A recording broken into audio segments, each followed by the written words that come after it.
Oke, baik, kita mulai perkuliahan kita hari ini mengenai pengantar teknik industri. Oke, untuk materi ketiga, nah kita akan mempelajari tentang bagaimana sih sistem perancangan dan pengukuran kinerja dalam teknik industri, teknik tata cara, dan perancangan kerjanya. Nah, buku atau referensi yang saya pakai di sini adalah dari Pak Sri Tomo ya. Nanti teman-teman bisa lihat tentang pengantar teknik dan manajemen industri. Oke, sebentar ya.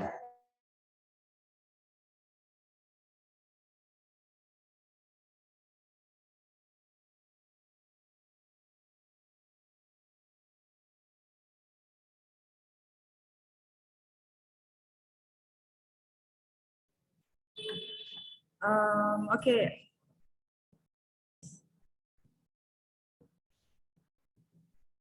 Untuk work study atau perancangan sistem kerja di sini, nanti teman-teman akan mempelajari dua hal, yaitu berdasarkan metodenya dan berdasarkan pengukuran kerjanya. Berdasarkan metode ini nanti pembelajarannya mengenai bagaimana sih mengimprove ataupun memperbaiki metode yang ada di sistem produksi. Nah, kalau work measurement atau pengukuran kerja di sini, bedanya adalah kita mempelajari tentang bagaimana sistem kerja yang efektif untuk manusianya, ya terkait keahlian manusianya tersebut. Untuk method study, ini akan menyangkut tentang material, kemudian mesin, kemudian perancangan atau tata letak kerjanya, lingkungan kerjanya. Nah, kalau pengukuran kerja nanti di sini kita buat sebagai dia improvement ataupun planning untuk kontrol berapa sih yang harus misalnya ditargetkan untuk perusahaan setiap pegawainya. Nah, ini kedua hal ini nanti menyangkut tentang bagaimana mendapatkan produktivitas yang tinggi. Oh, sebentar saya izin tutup pintu dulu.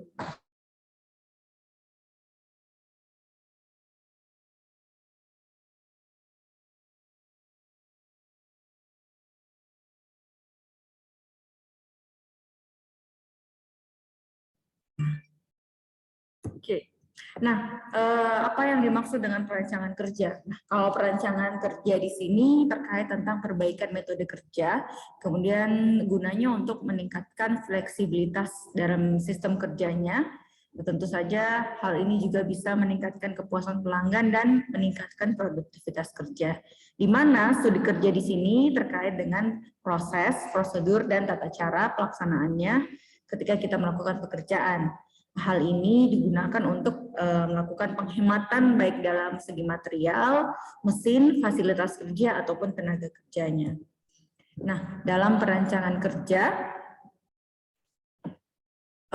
di sini perbaikan tata ruang kerjanya diharapkan dapat membuat suasana lingkungan kerjanya jadi lebih aman dan nyaman. Kemudian pemberdayaan guna usaha gerakan dari pekerjanya ini juga bisa disederhanakan melalui simplification work ya. Kemudian tujuannya kenapa sih kita melakukan penyederhanaan gerak? Cara yang lebih sederhana ini dapat menjadi lebih baik dan lebih efektif ya untuk menghindari pemborosan material, waktu, dan tenaga kerja itu sendiri. Bagaimana cara melakukan penyederhanaan kerja? Dalam melakukan penyederhanaan kerja ada 5 langkah. Yang pertama kita harus melihat dulu nih, memilih dulu kegiatan kerjanya.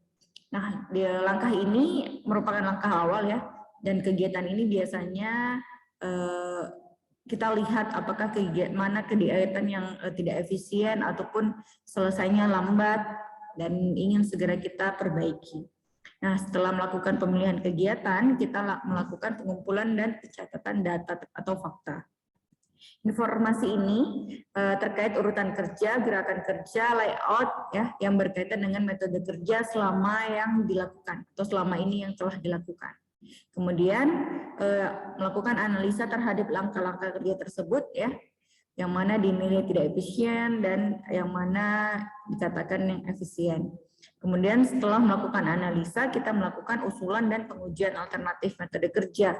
Apakah istilahnya ada beberapa alternatif ya yang bisa kita tawarkan, kemudian dipilih yang mana yang terbaik, kemudian dilakukan uji coba. Nah, kemudian setelah dilakukan uji coba, kita mengaplikasikan ataupun evaluasi. Tentu ada evaluasi apakah metode yang kita tawarkan tadi lebih baik daripada metode yang sebelumnya telah dilakukan. Jadi ada 5 langkah cara penyederhanaan kerja.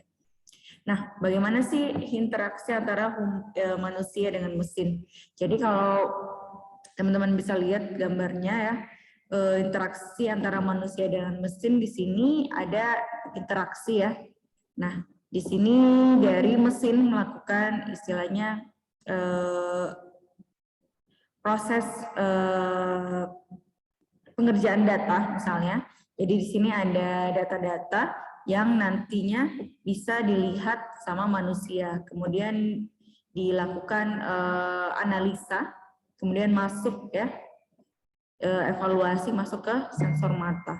Nah, dari evaluasi recognize manusia itu kemudian bisa dilakukan input kembali ke mesin. Misalnya ada kesalahan ataupun ada perbaikan ataupun ada penambahan atribut sehingga nanti bisa diproses kembali oleh mesin. Seperti itu. Nah, dalam sistem ini ya, di mana sih letak metode kerja, perbaikan metode kerja itu? Nah, dalam sistem analisis proses produksi ada 3 tahapan yang bisa dimasukkan dalam perancangan sistem kerja ini. Yang pertama pada saat proses produksi, di mana nanti kita membuat ataupun melihat kegiatan-kegiatan tersebut kemudian diurutkan berdasarkan operasinya. Kita buat peta aliran prosesnya, kemudian diagram alir dan lain-lain untuk mengeliminasi operasi yang dirasa tidak produktif, kemudian bisa mengkombinasikan suatu kegiatan ya atau penyederhanaan itu bisa masuk ke situ. Kemudian bisa juga di stasiun kerjanya. Nah, stasiun kerja ini dalam lingkup yang lebih sempit. Nah, di area kerja saja ya. Di sini nanti kita bisa melihat bagaimana sih setup ataupun ruang kerja yang paling bagus untuk karyawan, kemudian bagaimana melaksanakan operasi permesinan dan lain-lain. Nah, ini terkait dengan peta manusia mesin, sampling kerja, pengukuran kerjanya juga sudah masuk di sini. Kemudian di sini tujuannya untuk mengurangi waktu nganggur. Jadi jangan sampai pekerjanya terlalu banyak nganggur ataupun mesinnya terlalu banyak menganggur sehingga membuang waktu kerja. Kemudian bisa juga masuk dalam kegiatan manual fisik ataupun terkait gerakan-gerakan ya. Nah, di sini ada beberapa gerakan terkait elemen terblik ya. Di sini nanti bisa dilakukan pembuatan peta tangan kanan kanan kiri melalui video ya.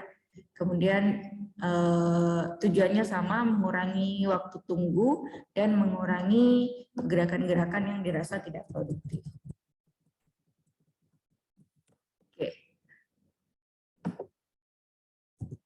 Nah, sebenarnya apa sih yang dimaksud peta kerja? Peta kerja yang dari tadi disebut. Nah, peta kerja ini adalah urutan kegiatan yang terjadi dalam proses operasi. Nah, ini mulai dari awal bahan baku sampai dia menjadi proses atau proses akhir ataupun produk jadi. Penggambarannya biasa digunakan simbol-simbol yang sudah distandarkan. Nah, peta kerja ada 2 ya, ada yang namanya peta kerja keseluruhan dan ada peta kerja setempat. Di mana kalau peta kerja keseluruhan ini akan memberikan informasi secara lengkap terkait keseluruhan proses kerja ya, dari langkah-langkah proses terjadinya sistem produksi pada produk tersebut.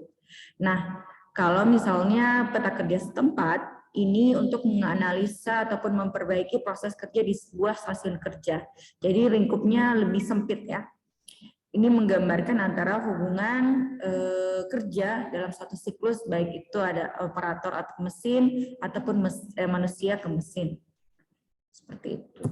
Nah, kalau peta kerja keseluruhan Ada 3 macam, yaitu peta proses operasi, ada peta aliran proses, dan diagram alir. Nah, penggambaran peta aliran proses ini dilakukan secara berurutan ya, tergantung langkahnya seperti apa. Kemudian pada saat mulai dari dia berupa bahan baku sampai produk akhir. Nah, peta proses ini digambarkan dengan simbol-simbol ASME. Nah, ini adalah contoh simbol-simbol ASME. Jadi ada 5 simbol yang biasa digunakan. Yang pertama itu bulat ya. Jadi ini adalah untuk kegiatan-kegiatan yang operasi ataupun proses ya. Baik itu membubut, mencat, merakit, itu adalah sebuah proses. Kemudian tanda panah ya. Ini adalah untuk kegiatan transportasi atau pemindahan material.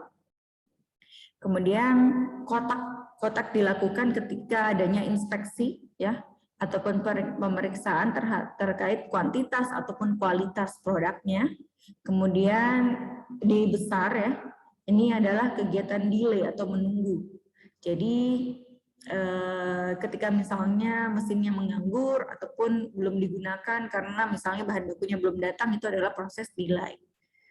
Kemudian segitiga terbalik ini adalah simbol untuk storage atau penyimpanan, di mana nanti material akan disimpan beberapa lama di gudang penyimpanan ya. Kemudian ada yang namanya aktivitas ganda, simbolnya adalah bulat, kemudian luarnya ada kotak. Aktivitas ganda misalnya ketika dilakukan operasi sekaligus inspeksi. Nah, kebanyakan seperti itu. Nah, kalau peta proses operasi sendiri, ya, ini digambarkan dengan simbol ASME ya, kemudian menekankan pada aktivitas produktif, sehingga biasanya kebanyakan simbol yang digunakan adalah operasi ataupun inspeksi. Penggambarannya dilakukan dengan urutan proses produksinya, mulai dari status kerja yang satu sampai status kerja yang lain. Kemudian dapat digunakan sebagai dasar dalam perencanaan layout. Nah, ini contoh pembuatan peta proses operasi. Jadi nanti teman-teman akan sangat familiar dengan namanya peta proses operasi. Kemudian di sini ada yang namanya W. W ini adalah waktu yang dibutuhkan pada saat kita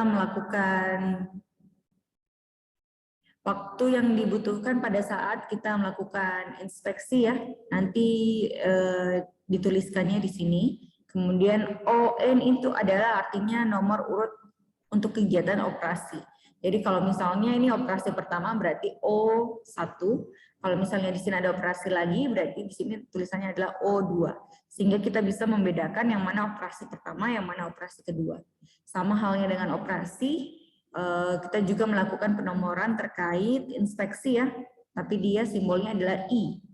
I kemudian thread N itu adalah nomor urutnya, apakah inspeksi pertama ataupun inspeksi kedua dan lain-lainnya.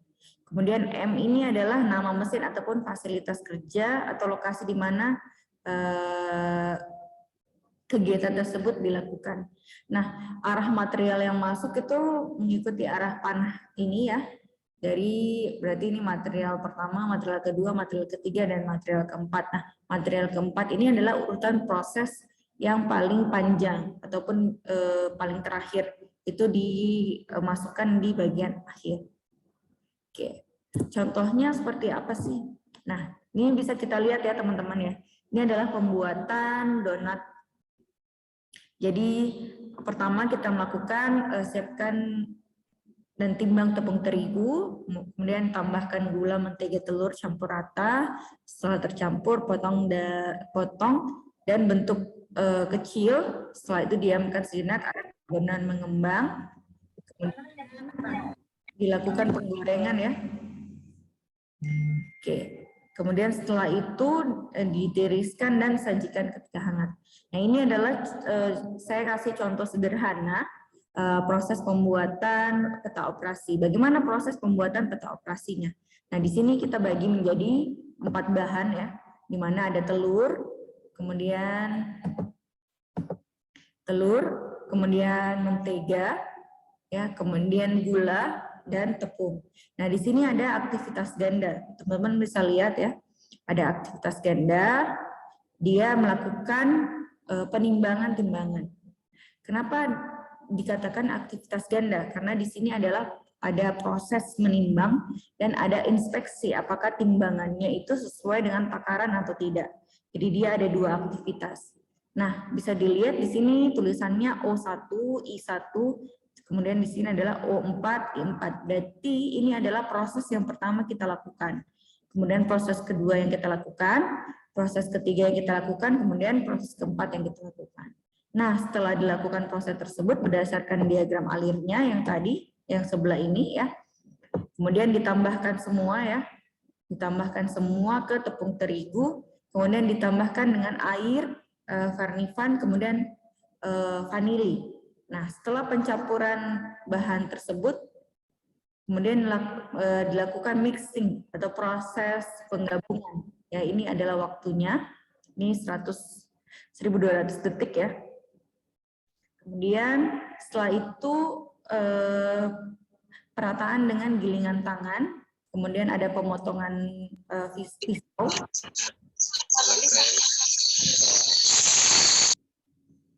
Oke, kemudian ada aktivitas ganda lagi melakukan pembentukan manual ya.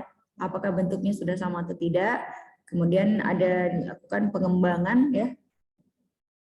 Pengembangan, kemudian di sini juga akan ada inspeksi apakah mengembang dan tidak. Nah, di sini mungkin ada pertanyaan nih, mengembang itu kan dia disimpan, tapi kenapa kok bentuknya bukan segitiga terbalik?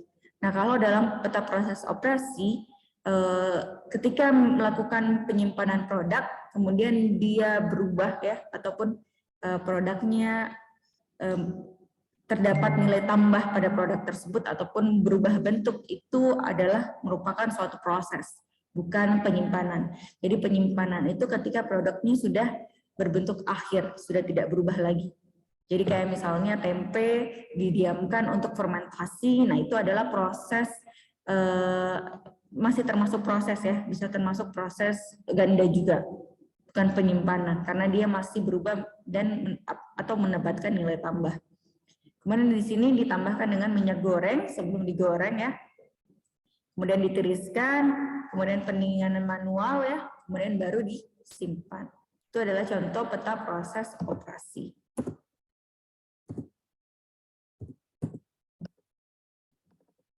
Oke.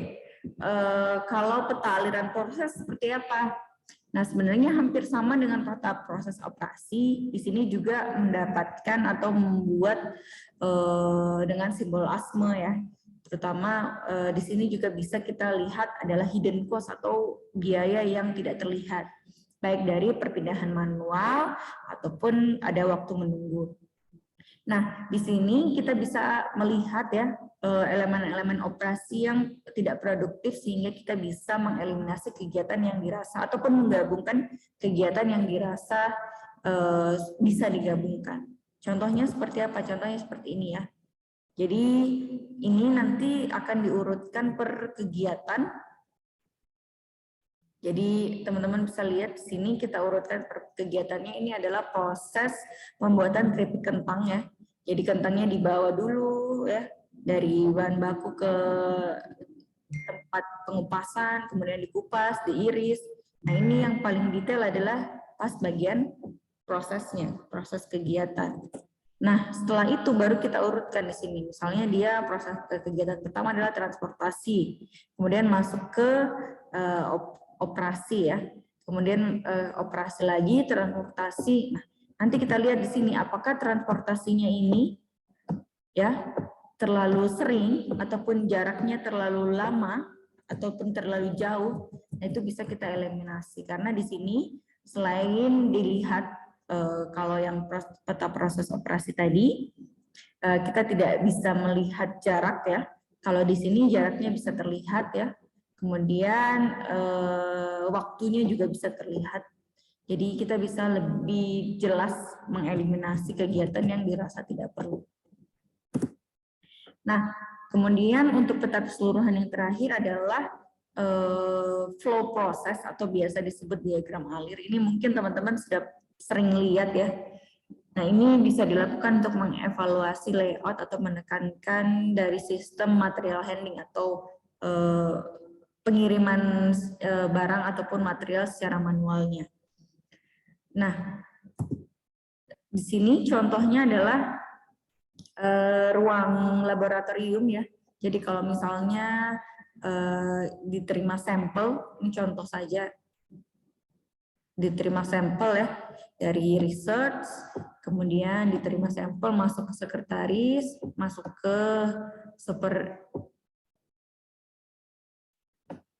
superintendentnya, kemudian masuk ke purchasing agent, kemudian baru masuk ke terapisnya. Typing penginputannya ya. Nah, itu salah satu contoh kalau di Office ya. Nah, ini adalah bentuk diagram alir. Jadi diagram alir itu bisa dibuat dalam bentuk gambar juga, tidak. Oke. Nah, ini mungkin yang lebih familiar buat teman-teman ya, diagram alir dalam bentuk bagan. Ini adalah contoh diagram alir dalam proses pembuatan sirup ya.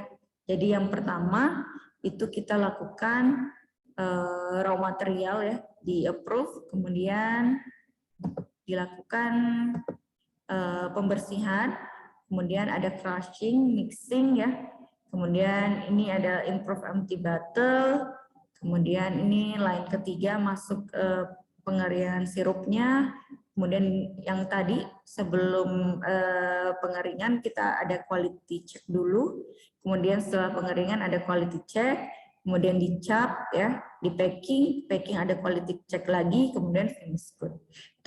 Ini adalah contoh diagram alir yang sederhana. Nah, ini juga contoh diagram alir ya. Ini dalam satu line, ini adalah proses pembuatan keju. Jadi bukan hanya bagan ya, jadi bisa digambarkan dengan ilustrasi gambar juga. Jadi dari proses raw material dari susu murni, kemudian di sterilisasi, kemudian difilter, standarisasi, sehingga masuk di fermentasi ya.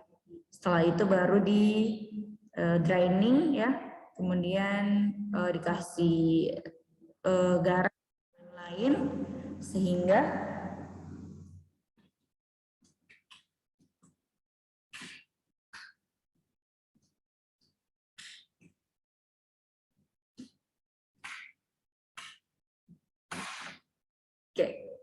nanti masuk proses pencetakan dan jadi keju. Ini adalah sederhana, ini ada karena satu line jadi terlihatnya sederhana. Nah, ini juga salah satu contoh lainnya pembuatan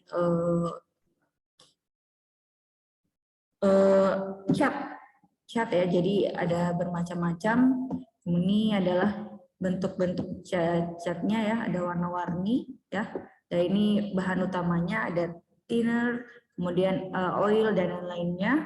Kemudian dipigmentasi masuk ke tank, kemudian masuk ke dispersion mill-nya, kemudian masuk ke mesin filling, kemudian dilabelkan masing-masing, kemudian di packaging. Nah, tapi tidak menutup kemungkinan juga diagram alir itu berdasarkan dua line atau dua aliran proses produksi. Contohnya adalah proses pembuatan ban. Jadi ada yang raw material terkait ininya ya, bannya ataupun karetnya, ada yang terkait yang di luarnya. Kemudian ini bisa kita lihat ada dua material di sini, ada rubber, chemical, kemudian ada disandingkan dengan bahan kimia. Kemudian ini adalah terkait ada raw materialnya tekstil dan steel ya, baja. Kemudian dilakukan pembuatan plugnya ya. Nah, nanti di sini dari dua aliran proses produksi, kemudian dilakukan perakitan ban ya. Kemudian ada inspeksi visual, balance-nya, kemudian inspeksi lagi, kemudian diekstrak, kemudian jadi finish. Itu contoh diagram alir. Jadi tidak hanya selalu satu line, bisa jadi lebih dari satu. Nah, selain peta kerja keseluruhan tadi, ada yang namanya peta kerja setempat. Di mana peta kerja setempat ini kita menyangkut tentang area kerjanya saja dalam lingkup yang lebih sempit ya. Contohnya adalah peta manusia mesin, kemudian peta kerja kelompok, dan peta kerja tangan kanan dan tangan kiri. Di sini dilakukan untuk menganalisa bagaimana memperbaiki proses dalam satu stasiun kerja dan menggambarkan hubungan kerja dari waktu ke waktu antar operator dan mesin dan juga sebaliknya. Nah, ilmu ini juga biasa disebut dengan micromotion ya. Jadi terkait gerak. Nah, peta kerja manusia mesin yang pertama ya. Jadi di sini kita bisa lihat bagaimana interaksi antara manusia dengan mesinnya. Apakah manusianya bekerja atau mesinnya nganggur, ataupun operatornya nganggur, mesinnya bekerja, ataupun operator dan mesin ini sama-sama bekerja ataupun sama-sama menganggur. Nah, di sini teman-teman akan melihat ada yang namanya idle atau delay ya. Jadi di sini juga kita bisa melihat yang mana sebenarnya menguntungkan, apakah kita mempunyai dua pekerja ataupun dua mesin, atau malah lebih bagus mempunyai satu pekerja saja dan dua mesin. Itu bisa dilihat. Kemudian peta kerja ini akan mengkoordinasikan antara waktu bekerja, waktu menganggur, dan interaksi antara manusia mesin, sehingga nanti dapat melakukan atau mendapatkan waktu kerja yang efektif. Nah, permasalahannya ini adalah antara manusia dan mesin ya. Kalau dari segi kecepatan, manusia agak lambat dibanding mesin, kemudian tenaga kecil dan terbatas kalau manusia, mesin dapat diatur dan dia bisa stabil, konsisten ataupun tetap. Untuk keseragaman, kalau manusia tidak dapat diandalkan ya, perlu dimonitor. Kalau mesin dia bakal standar dan seragam. Nah, ini untuk pekerjaan massal lebih cocok. Kemudian untuk memori bisa mengingat segala macam dengan pendekatan dan berbagi sudut yang menentukan dapat dilakukan dalam pengambilan keputusan ya. Tapi kalau mesin dia bisanya untuk memproduksi saja, bisa jangka panjang ataupun jangka pendek. Berpikirnya kalau manusia induktif, mesin deduktif, kemudian kalkulasi, kalau manusia agak lambat kadang lebih banyak kesalahan ya. Tapi kalau mesin lebih tepat pasti.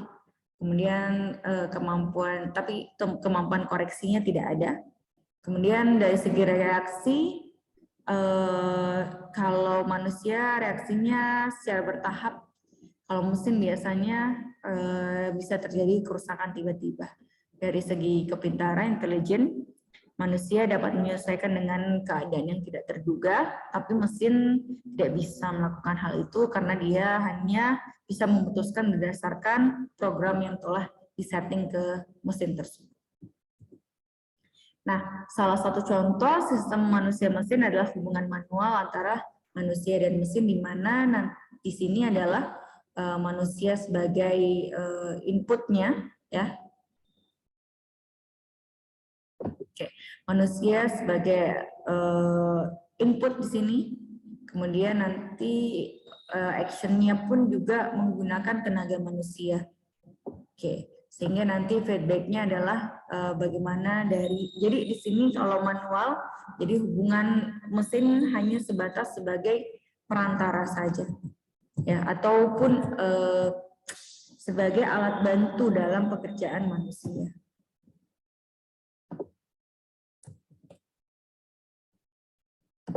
Nah,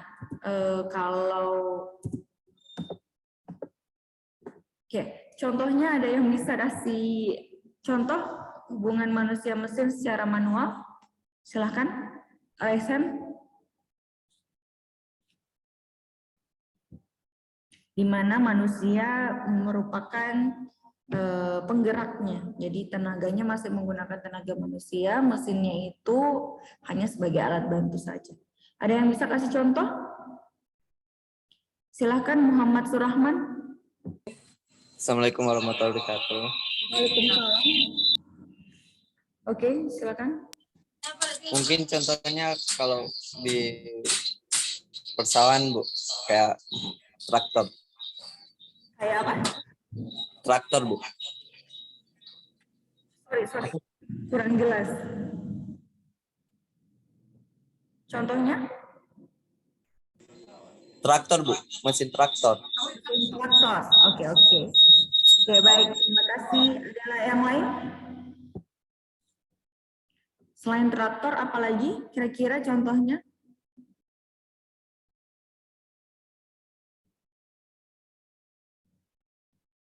Silakan Indah. Contohnya misalnya mesin motong rumput, Bu, karena masih menggunakan tenaga manusia. Mesin pemotong rumput. Oke, baik ya, terima kasih ya.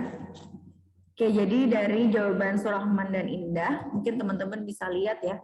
Jadi kalau manual itu ya, saya asumsikan mesin traktornya adalah masih yang disorong sama manusia ya. Jadi tenaganya masih pakai manusia, bukan yang sudah, karena traktor kan ada macam-macam ya.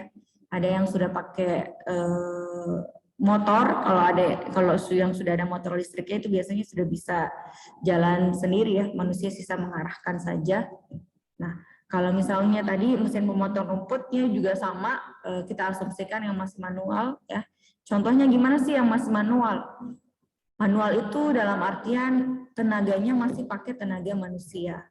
Jadi dalam istilahnya menggunting bahan misalnya. Gunting itu adalah hanya sebagai alat saja atau alat itu untuk mempermudah saja. Misalnya mesin pemotong kertas. Nah,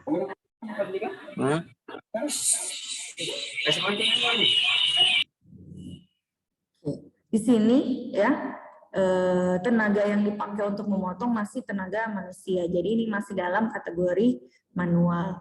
Nah, kemudian ada lagi yang namanya sistem manusia mesin semi otomatis, di mana manusia berperan untuk sebagai sistem penjaganya saja atau misalnya inspeksinya saja ya, sebagai sistem kontrolnya saja. Kemudian tenaganya itu sudah dilakukan oleh mesin sendiri. Kira-kira yang masuk mekanisme semi otomatis apa saja ya? Ada yang bisa kasih contoh? Silakan. Yang tenaganya sudah pakai mesin, kemudian manusia cuman sebagai sistem kontrol. Oke, silakan. Mungkin Bu, Rin.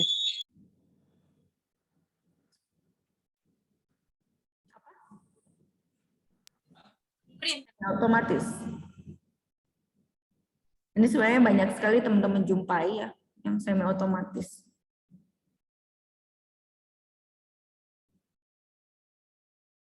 Yolanda, silakan Yolanda. Terima kasih, Bu. Print, Bu. Print, oke. Oke, Rika, silakan Rika. Kalau pemanggang roti, Bu. Pemanggang roti, oke. Oke, terima kasih ya. Oke, jadi benar ya. Jadi beberapa yang sudah teman-teman kalian paparkan itu sudah benar, karena memang semi otomatis adalah yang paling banyak sebenarnya yang kita jumpai ya. Jadi contohnya kalau di sini saya kasih adalah mobil, jadi kita sebagai manusia ataupun operator bisa melihat berapa kecepatannya, bisa mengatur berapa kecepatannya ya. Sama kayak misalnya yang sudah dikasih sama teman-teman tadi, untuk printer kita bisa mengatur apakah dia settingannya adalah berwarna atau tidak berwarna, berapa kemudian settingannya, apakah dia settingan ngeprint atau scan, itu bisa diatur sedemikian rupa. Pemanggang roti juga kita bisa lihat, ada yang bisa diatur temperaturnya ya, ada yang bisa diatur jamnya, cara seperti itu. Nah, yang terakhir adalah otomatis, di mana manusia di sini menginput saja, kemudian sistem kontrolnya sudah pakai dari mesin sendiri, jadi sudah istilahnya manusia cuman sebagai inspeksi akhir saja. Jadi melihat apakah hasilnya sudah sesuai spesifikasi atau tidak. Cuman sebagai itu. Kontrol dan lain-lainnya sudah dilakukan sama mesin. Ada yang bisa kasih contohnya?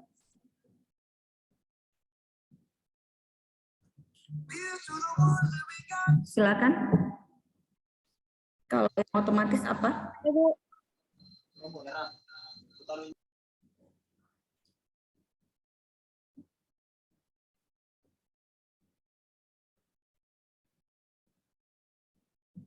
Apa? Yang otomatis? saya Bu. Ya, silakan Kaizen dulu deh, biar saya lihat namanya.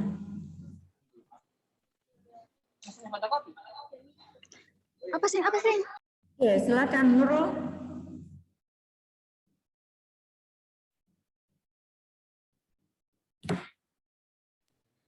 Anu Bu, alat mesin ATM hitung tunai.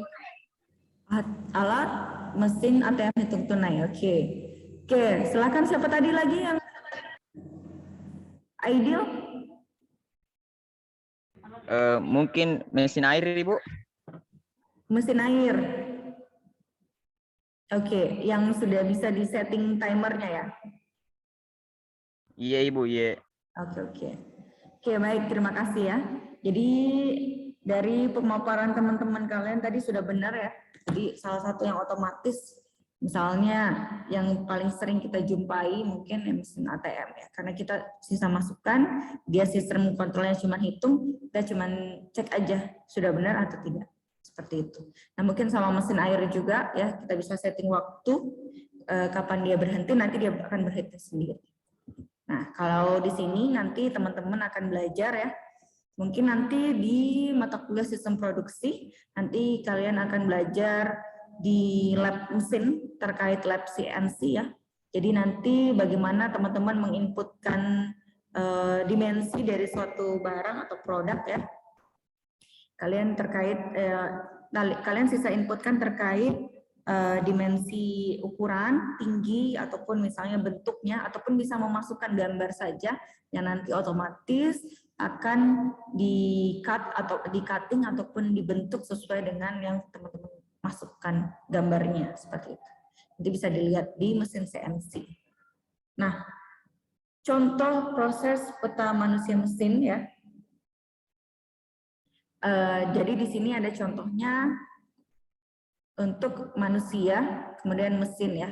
Manusianya ada dua ya, customer dan pelayan, kemudian mesin. Sini adalah pembuatan kopi, di mana 5 detik pertama, di sini customer melakukan pemesanan, kemudian pelayan bekerja ya, menerima pesanan, kemudian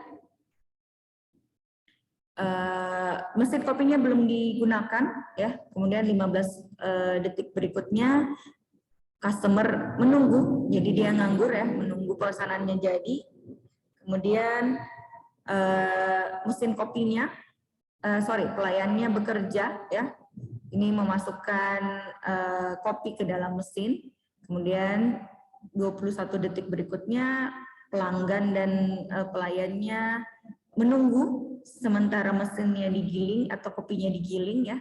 Setelah itu baru pelayannya mengambil kopi yang sudah digiling, kemudian merakit ataupun ngasih ke customernya sehingga customernya ini sudah mendapatkan kopinya. Nah kita bisa lihat ya di sini kebanyakan yang nganggur adalah mesinnya. Nah dari sini teman-teman nanti bisa lihat apakah memang kita membutuhkan penambahan mesin ataupun tidak. Ataupun misalnya di sini terlalu banyak nganggur karyawannya ya, nah itu bisa dilihat juga apakah kita harus menambah karyawan atau tidak. Oke.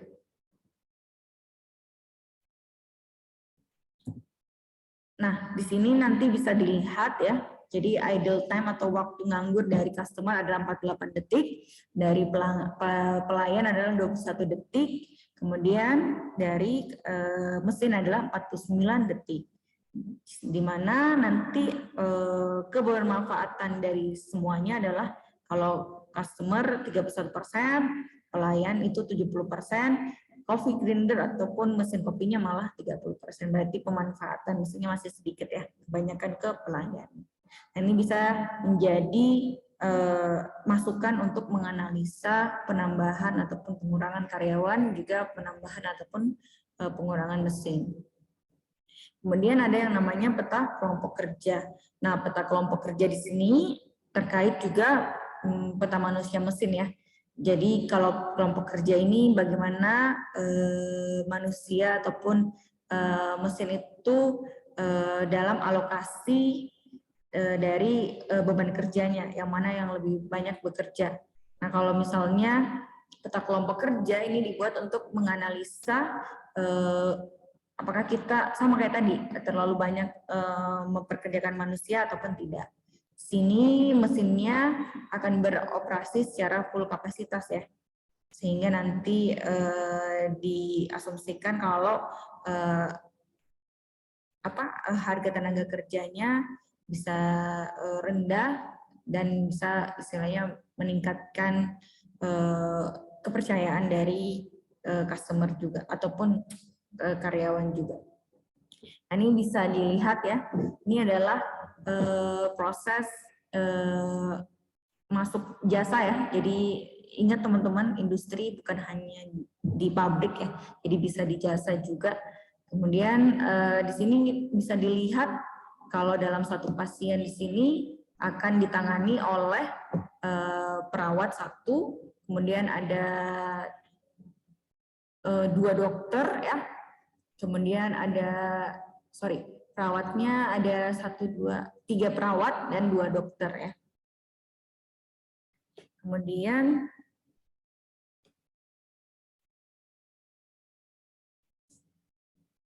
Kemudian di sini dilihat yang pertama masuk ya, diidentifikasi apakah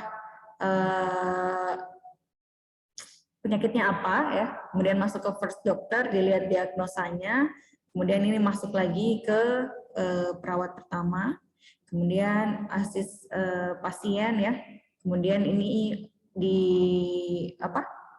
dimasukkan ke ruang operasi, ini dipindahkan ke ruang operasi, ini dipindahkan lagi ya, kemudian ini adalah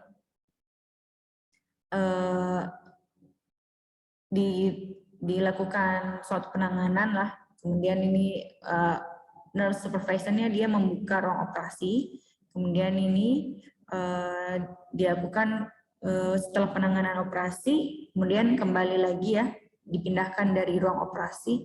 Nah, teman-teman bisa lihat di sini, teman-teman bisa lihat dari sini perform kerjanya, dari 5 orang kita bisa lihat yang mana yang paling banyak bekerja. Di sini adalah yang paling banyak bekerja adalah first dokternya ya. Jadi peta kelompok kerja bisa melihat beban kerja yang dilakukan setiap orang. Nah, kemudian ada yang namanya peta tangan kanan, tangan kiri, di mana menggambarkan gerakan-gerakan ataupun motion ya terkait biasanya di sini dilakukan pada saat melakukan perakitan, di mana pekerjaan tersebut dilakukan secara berulang-ulang sehingga kita harus melihat atau mengefisiensikan gerakan kita agar seimbang ya tangan kanan dan tangan kiri. Terutama jangan sampai yang bekerja tangan kanan terus sehingga tangan kirinya istilahnya menganggur. Nah, elemen-elemen ini dilakukan dengan yang namanya gerakan terbling. Oke.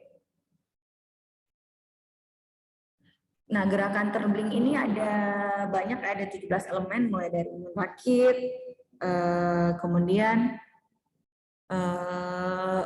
memilih, menjangkau, kemudian memegang, ya.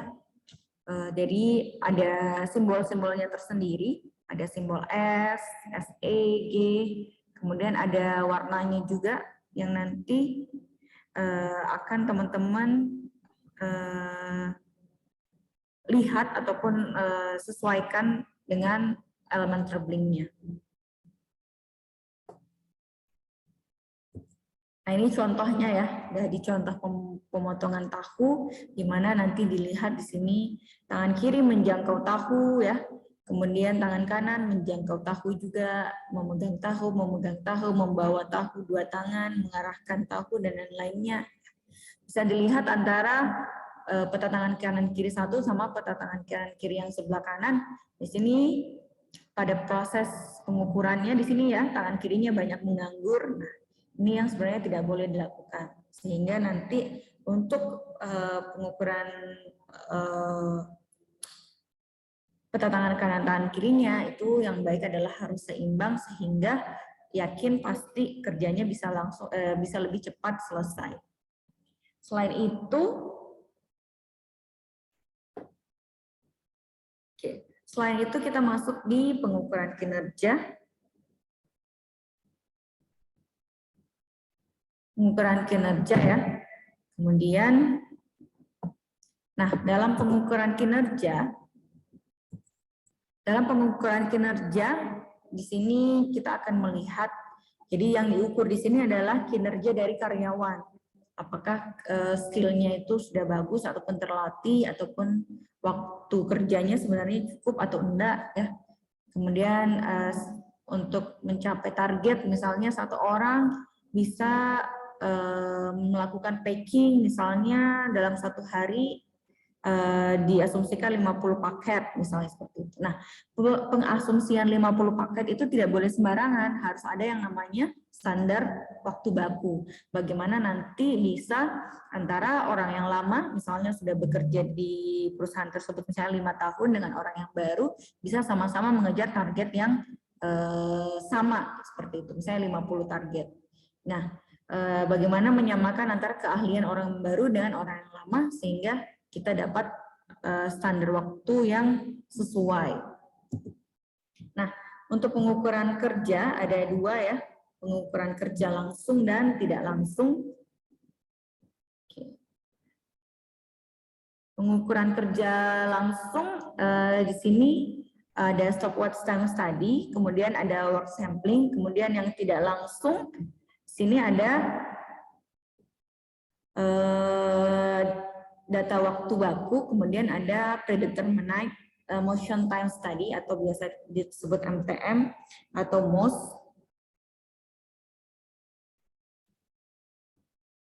Oke. Jadi bagaimana sih sebenarnya, ini contoh yang stopwatch time study dulu ya. Kita melakukan proses pengukuran kerja langsung dulu. Nah, yang pertama kita lakukan adalah mencatat dulu semua informasi yang berkaitan dengan operasi kerja, kemudian membagi operasi tersebut ke dalam elemen kerjanya, kemudian mengamati, mengukur, dan mencatat waktu elemen kerja tersebut, kemudian melakukan tes ataupun evaluasi, baik keseragaman data ataupun kecukupan data, kemudian ada perhitungan rating ya, kemudian ada perhitungan waktu normal, kemudian ada penetapan kelonggaran waktu atau allowance time, kemudian ada perhitungan waktu baku tersebut.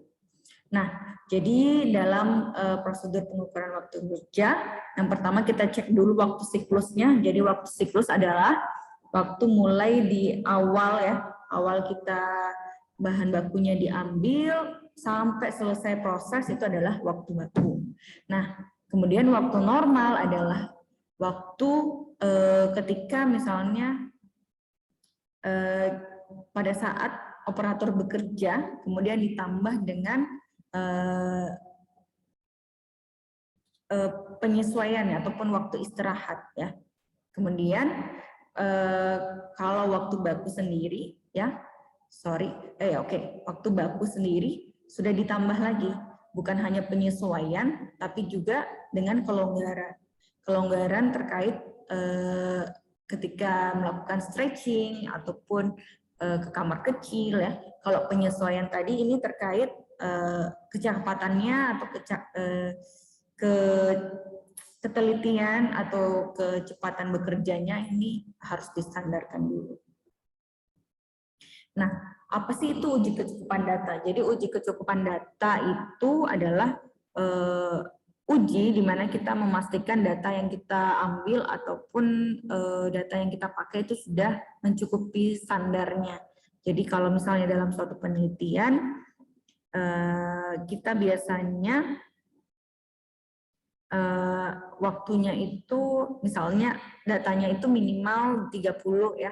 Nah, nanti kita uji dulu apakah dengan misalnya melihat tinggi rata-rata ataupun kalau terkait pengukuran kerja misalnya kecepatan rata-rata atau dalam waktu 1 hari kita mengambil data dari misalnya 50 orang karyawan. Nah, itu apakah sudah mencukupi dari misalnya karyawan yang dipunya adalah 100 tapi kita ambil 50. Nah, apakah itu sudah mencukupi dari keseluruhan 500 orang itu atau enggak, seperti itu. Nah, nanti ada yang namanya ini contoh rumusnya, ini nanti teman-teman bisa pelajari di statistik ya. Statistik, kemudian ada 3 macam tingkat kepercayaan kalau dalam uji kecukupan data, ada 99%, 95%, dan 90% dengan nilai K yang berbeda ya. Di mana tingkat kepercayaan ini adalah misalnya kalau kita ambil yang 90% ya, berarti kita memperbolehkan 10% terjadinya kesalahan dalam data kita. Nah, itu nanti untuk lebih detailnya teman-teman pelajari di mata kuliah statistik ya. Nah, di sini bisa dilihat N yang paling bagus adalah ketika datanya lebih besar daripada data yang kita ambil. Nah, ini ada contohnya ya, contoh pengambilan. Jadi suatu penelitian dilakukan 15 kali ya. Bila tingkat keyakinannya 95%, derajat ketelitiannya 10%, maka pengamatannya cukup atau enggak. Setelah dilakukan perhitungan dengan rumus tadi, maka didapatkan hasilnya adalah 14,53. Sehingga di sini bisa kita lihat ya, 14,53 itu adalah lebih kecil daripada data yang kita ambil. Maka data yang kita gunakan di sini dirasa cukup untuk melakukan penelitian. Oke. Kemudian ada yang namanya keseragaman data. Jadi untuk keseragaman data juga kita harus lihat melalui kontrol batas atas dan kontrol batas bawahnya ya. Ini juga nanti teman-teman pelajari di statistik. Jadi maksudnya seperti apa sih? Jadi dalam suatu penelitian ya, jadi akan ada batas ambang ya. Apakah data tersebut bisa kita masukkan atau tidak. Ini adalah BKB, batas kontrol bawah. Ya. Kemudian ini adalah batas kontrol atas. Nah, dari 15 kali penelitian di sini kemudian didapatkan datanya adalah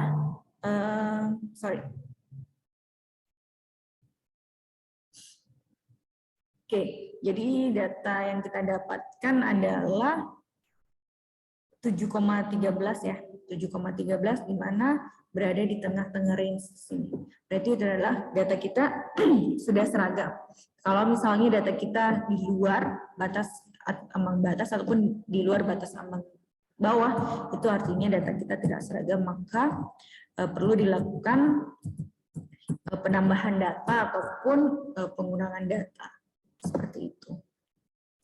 Nanti untuk lebih detailnya teman-teman pelajari di mata kuliah statistik. Nah, contohnya lagi adalah dari 30 pengamatan ya. Dari 30 pengamatan terhadap suatu elemen kerja diperoleh data di samping. Jadi ada 30 kali pengambilan data dengan tingkat kepercayaan 95%, ketelitian 5%. Batas kontrolnya kurang lebih 4 ya. Nah, apakah data ini seragam atau tidak? Nah, ini terkait sebelum kita masuk ke sini, ini contoh saja ya. Teman-teman bisa hitung sendiri ya, atau belajar menghitung sendiri dengan contoh yang saya kasih tadi. Ini biasanya saya akan jelaskan di papan, tapi karena ini online kita enggak apa-apa, ini sebagai tugas yang tidak dikumpulkan saja. Jadi kalau teman-teman pengen belajar untuk menghitung, silahkan bisa pakai soal ini ya. Kemudian untuk perhitungan waktu normal ya.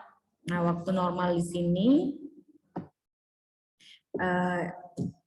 sama dengan waktu pengamatan dikali dengan performance rating. Jadi di sini ada beberapa contoh ya. Jadi kalau waktu pengamatan itu adalah simbolnya W0, kemudian waktu normal itu jika waktu normalnya jika waktu normalnya lebih kecil daripada waktu pengamatan, maka P-nya pakai lebih besar daripada 1 atau 100 ya. Tapi kalau waktu normalnya sama dengan waktu pengamatan, maka P-nya pakai 1. Tapi kalau waktu normalnya lebih besar daripada waktu pengamatan, maka P-nya mengambil yang lebih dari 1.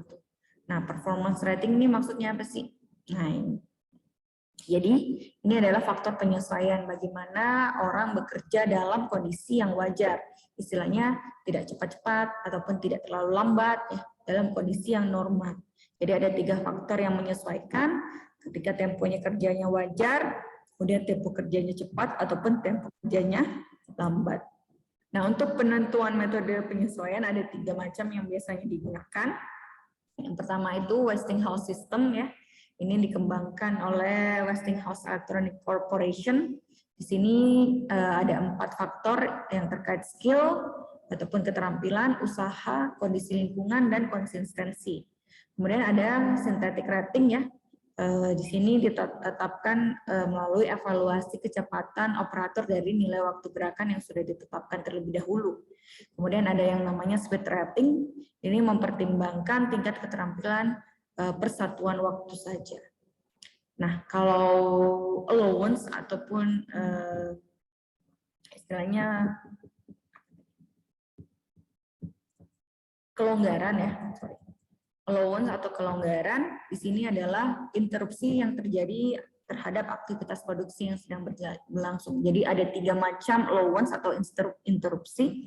Yang pertama personal allowance, di mana ini adanya kebutuhan waktu yang bersifat personal ya, ataupun terkait ke toilet ataupun dan lainnya ya. Ini untuk kegiatan ringan sekitar 2-5% ya, sekitar 10-25 menit, ataupun untuk aktivitas berat bisa jadi lebih dari 5%. Kemudian ada namanya fatigue allowance atau kelonggaran terkait kelelahan, yaitu memberikan kesempatan untuk pekerja dalam melepaskan lelah akibat beban kerja yang terlalu berat ya. Kemudian besar waktu yang diperlukan bervariasi tergantung individu ya. Kemudian interval waktu dari siklus kegiatan juga terkait lingkungan kerja fisiknya, apakah panas dan dingin, itu juga mempengaruhi. Kemudian ada yang namanya delay allowance, yaitu antisipasi terhadap kondisi yang tidak terduga ataupun tidak dapat dihindari. Contohnya ada terjadi kerusakan mesin ataupun ada jadwal rencana kerja yang belum dibuat dan lain-lain. Itu salah satu contoh. Ataupun misalnya mati listrik, itu salah satu bisa dilakukan. Nah, perhitungan waktu bakunya ya, perhitungan waktu bakunya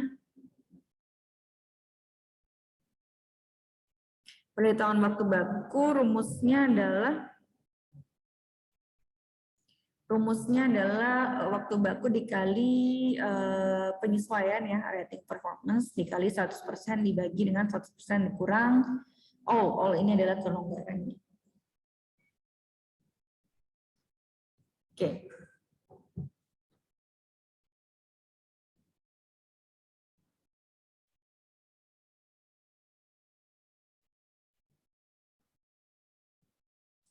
Nah, ini contoh pengerjaan pengemasan ya. Jadi dalam 1 kali proses pengemasan dari 4 elemen kegiatan ya, dilakukan 10 kali pengamatan, kemudian nilai kelonggarannya adalah 15%. Nah, setelah melakukan perhitungan, didapatkan waktu normalnya adalah 0,52 detik, di mana perhitungan waktu bakunya didapatkan 0,61 detik. Sehingga outputnya bisa dilihat adalah 1 per waktu standar. Jadi dari operator bisa mengerjakan 1 unit per jam. Nah, untuk pengukuran waktu kerja, ini contohnya saya pakai yang sampling kerja saja ya. Jadi di sini kita bisa melakukan pengamatan terkait tenaga kerja dalam kondisi bekerja ataupun mengangkut. Pengamatan ini tidak dilakukan secara terus-menerus, tapi pada waktu-waktu tertentu secara acak. Di sini kita akan melakukan kunjungan terkait tenaga kerja untuk melihat apakah dia sedang bekerja atau tidak. Contohnya ya, kunjungan dilakukan sebanyak 100 kali dengan pengamatan secara acak dan 90 kali pengamatan tenaga kerja dalam kondisi sibuk ya. Maka persentase tenaga kerja sibuk adalah 90/100 yaitu 0,9. Sehingga tenaga kerja dalam kondisi menganggur otomatis sisanya yaitu 10/100 yaitu 0,1. Ini contoh melakukan pengamatan ya, pengamatan dalam pengukuran kerja. Jadi waktu kerja dari jam 7 sampai jam 4 kita melakukan pengamatan di waktu-waktu random tertentu ya di sini. Nah, kemudian di sini bisa lakukan proses elemen kerjanya menggunakan tally ataupun lidi-lidi seperti ini ya. Ini namanya proses tally. Nah, apakah aktivitasnya dia lagi produktif atau bekerja ataupun lagi non produktif? Non produksi di sini ada menganggur. Sehingga di sini bisa didapatkan hasil 41 produktif, 12 menganggur. Nah, nanti bisa dilihat persentasenya kayak tadi. Berarti 41 dibagi dengan berapa total pengamatan sehingga dapat berapa persen. Sama kayak di sini. Berarti sini 12 dibagi dengan total pengamatan kali 100%.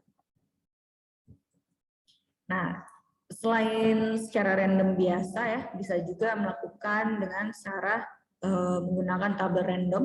Tabel random ini bisa didapatkan di Excel ataupun biasanya di buku tertentu ya, memang sudah ada waktu randomnya, sehingga misalnya dari jam 7, kemudian di sini 60 berarti dia akan melakukan pengamatan pada 60 menit berikutnya, berarti jam 8, kemudian di sini 120 menit, berarti berapa dari yang awal ya, sehingga nanti bisa didapatkan nilai misalnya 0739 atau 0,8 jam 8:05 dan seterusnya. Itu berdasarkan nilai random. Ini sama kayak tadi ya, uji kecukupan data dan keseragaman datanya juga perlu dilakukan, cuman kadang dalam melakukan uji kecukupan dan keseragaman data itu biasanya simbolnya saja yang berbeda, jadi jangan bingung ya teman-teman. Jadi ada memang yang menggunakan simbol pakai P, ada yang tidak. Nah itu jangan bingung. Jadi kalau melihat buku ya, dilihat saja keterangannya apa, itu pasti bakal sama. Nah ini contohnya adalah pengamatan sampling kerja dilakukan selama 10 hari, di mana satu hari kerjanya 6 jam ya, ukuran sampelnya 50 setiap harinya, tingkat keyakinannya adalah 99%, tingkat kerjanya adalah 5%. Tentukan kecukupan dan keseragaman datanya. Nah di sini sudah dilihat ya, sudah dilihat persentase kerja idealnya, juga bisa lihat. Kemudian ini bisa kita hitung. Sudah bisa kita hitung ya, sesuai rumus dimasukkan saja. Oke, nah sehingga dapatnya nilai persentase kerjanya semuanya dalam range BKA dan BKB, maka nilainya seragam. Untuk kecukupan data, sini dapatnya 481, tapi karena pengamatan kita, ingat kita lihat lagi, dilakukan selama 10 hari, setiap hari kita mengambil ukuran sampel 50, berarti di sini kita ada 500 data, sehingga 481 ini sudah mencukupi ya, karena kita datanya adalah 500 data. Oke. Sehingga nanti bisa dihitung waktu normal dan waktu bakunya. Ini juga contoh lain ya, contoh lain perhitungan waktu baku pada proses penyortiran surat, di mana pengamatan dilakukan ternyata 80% pekerja dalam kondisi bekerja, 15% dalam kondisi menganggur. Apabila jumlah disortir suratnya 2.345 surat, maka tentukan waktu bakunya kalau rating faktornya 115. Ini rating faktornya biasanya saya perlihatkan ya kalau misalnya di pengantar teknik industri, tapi kalau misalnya nanti di pengukuran kinerja, nanti teman-teman bisa belajar bagaimana mendapatkan 115% ini. Dan kelonggarannya adalah 20%. Sehingga waktu normalnya didapatkan 0,2 menit per surat, waktu bakunya adalah 0,25 menit per surat, sehingga output standarnya per orang adalah 4 surat per menit. Jadi pekerja tersebut mampu menyortir sebanyak 4 surat setiap menitnya. Nah, untuk fase implementasi work study-nya dari tingkat analisa kerjanya, sistem operasi, sini kita menetapkan dulu materinya seperti apa, menetapkan metode, baru melakukan pengukuran kinerja. Tentu saja hal ini ada kendala dan hambatan ya, terkait juga spesifikasi, kemudian laju produksi, skala produksinya bagaimana. Kemudian ada hal-hal juga yang mempengaruhi keberhasilan, sosial psikologinya, ekonomi. Kemudian datanya juga mempengaruhi ya dari segi aspek psikologi manusianya, gerakan kerjanya juga harus benar-benar teliti. Kemudian pada saat metode menganalisinya juga harus baik sehingga kita mendapatkan proses work design yang paling ataupun lebih optimal. Oke. Untuk mata kuliah hari ini sampai di sini, mungkin ada yang ingin ditanyakan terkait rancangan kerja.